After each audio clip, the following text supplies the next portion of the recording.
Scam Villain Self-Saving System Chapter 23. Chapter lain bisa ditemukan di YouTube @bacakan aku.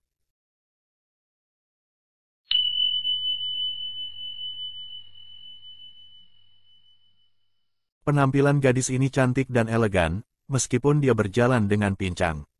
Sepertinya kakinya terpelintir ketika berhadapan dengan monster. Suaranya membawa permintaan maaf ketika dia berkata, "Saudara Luo, saya benar-benar minta maaf. Sebelumnya saya diselamatkan oleh Anda, tetapi saya masih harus merepotkan Anda sekarang. Jika itu bukan demi melindungi kami, Anda akan sudah sejak lama berada di depan. Itu adalah kesalahan kami untuk menyeret Anda ke belakang." Luo Binghe sangat tulus dalam tanggapannya, sebagai sesama kultivator, saling menjaga satu sama lain juga merupakan keharusan. Menjelang tahap awal kebaikan jenis Ibu Suci Luo Binghe, Shen Qingqiu sudah terbiasa dan tidak menemukan sesuatu yang aneh. Dia bertarung melawan monster di satu sisi dan membawa serta perempuan dan anak-anak lemah ini di sisi lain, yang menyebabkan peringkatnya tidak tinggi.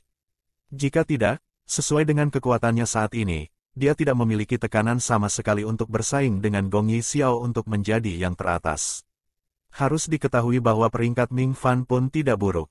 Tapi tidak masalah, Luo Binghe memiliki banyak kesempatan untuk kembali.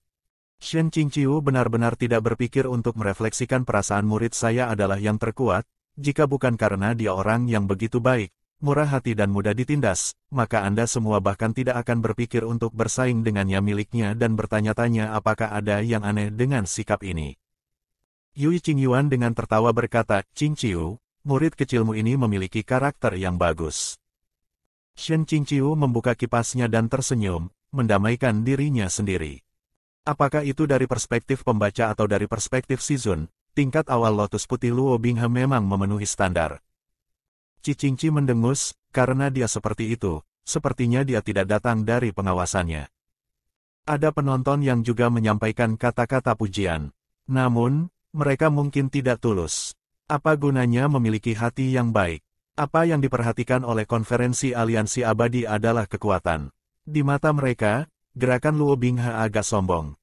Penatua kepala sekte istana Huanhua duduk di sebelah Shen Qingqiu. Setelah melihat wajah Luo Binghe di layar kristal, secara tidak sengaja mengeluarkan suara yi. Tatapan Shen Qingqiu tidak menyimpang, tetapi dalam hatinya dia diam-diam tertawa. Penampilan Luo Binghe tampan, mirip ibu kandungnya.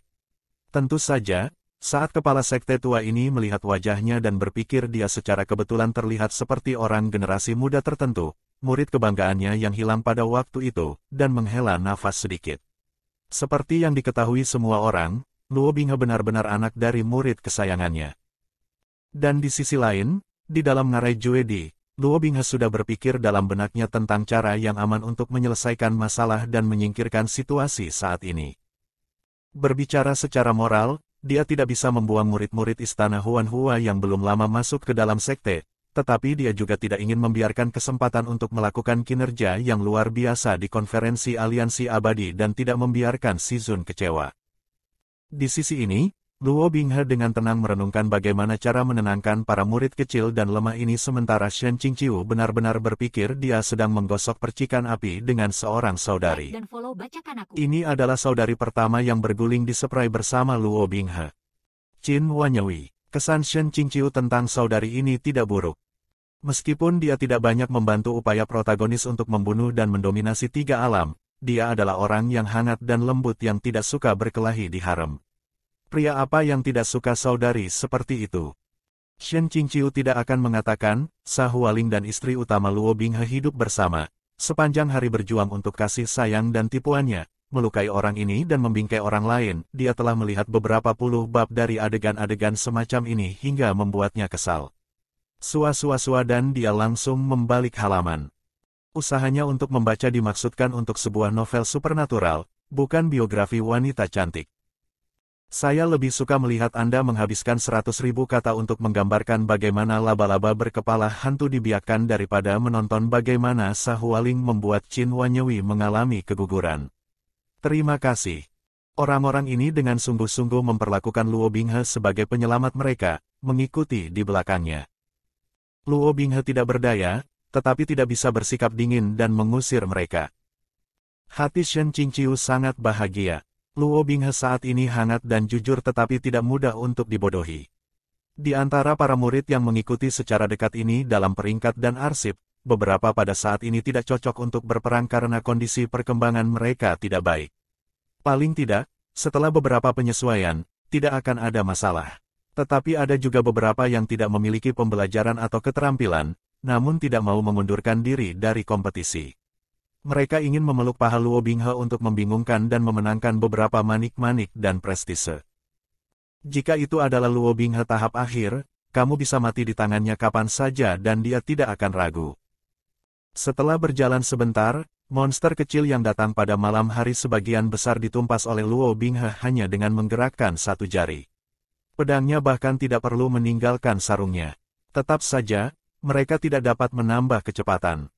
Alasannya, seorang murid perempuan istana Huanhua yang dekat dengan Qin Wanyewi mulai menangis keras, "Kakak Wanyewi, kakiku sangat sakit." Di depan, Luo Binghe tidak berbalik tetapi kakinya berhenti. Kepalanya menunduk dan dia memijat pelipisnya. Qin Wanyewi tiba-tiba cemas. Dia menunduk dan diam-diam berkata kepada gadis muda itu, "Adik Wanrong, bisakah kamu bertahan? Kita harus berjalan sedikit lebih cepat." Adik Wanrong diam-diam menangis, "Tapi kakiku benar-benar sakit dan aku tidak bisa berjalan lagi. Dan kami berjalan sepanjang hari tanpa tempat untuk mandi. Tubuhku terasa sangat tidak nyaman." Dalam tim, banyak murid yang tidak berpengalaman sekalipun mereka mengklaim sebaliknya. Jika Shen Qingqiu memiliki hak istimewa untuk memberikan penilaian secara langsung, dia akan sudah lama membatalkan kualifikasi mereka untuk memasuki konferensi dan mengusir mereka dari ngarai Juedi.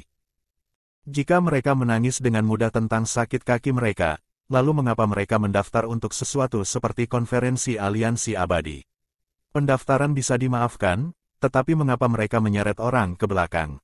Lihatlah Liu Mingyan, celah ini bukan hanya sedikit. Tidak heran dia adalah pemeran utama wanita nomor 1. Namun, dia tidak punya cara untuk berurusan dengan Qin Wanrong ini. Bagaimanapun, Qin Wanyewi dan Qin Wanrong sepasang saudari ini adalah bunga di harem Luo Binghe. Mereka akan menjadi satu-satunya yang tidak akan mati bahkan jika mereka meninggal dalam kematian besar. Perasaan jengkel yang aneh memenuhi hati Shen Qingqiu. "Binghe kamu, di masa depan ketika kamu mulai menerima haremmu, dapatkah kamu juga mempertimbangkan masalah kualitas? Jangan hanya melihat bahwa seorang saudari tidak terlihat buruk dan membawanya ke lenganmu. Melihat kualitas haremmu yang tidak rata benar-benar membawa sakit hati." Qin Wanyewi melihat kembali ke punggung Luo Binghe, lalu berbisik, "Adik, kita sudah memberikan banyak masalah kepada saudara senior Luo." Qin Wanrong dengan polos berkata, "Saudara senior Luo adalah orang yang begitu baik sehingga dia tidak keberatan. Bukankah itu benar, saudara Luo?"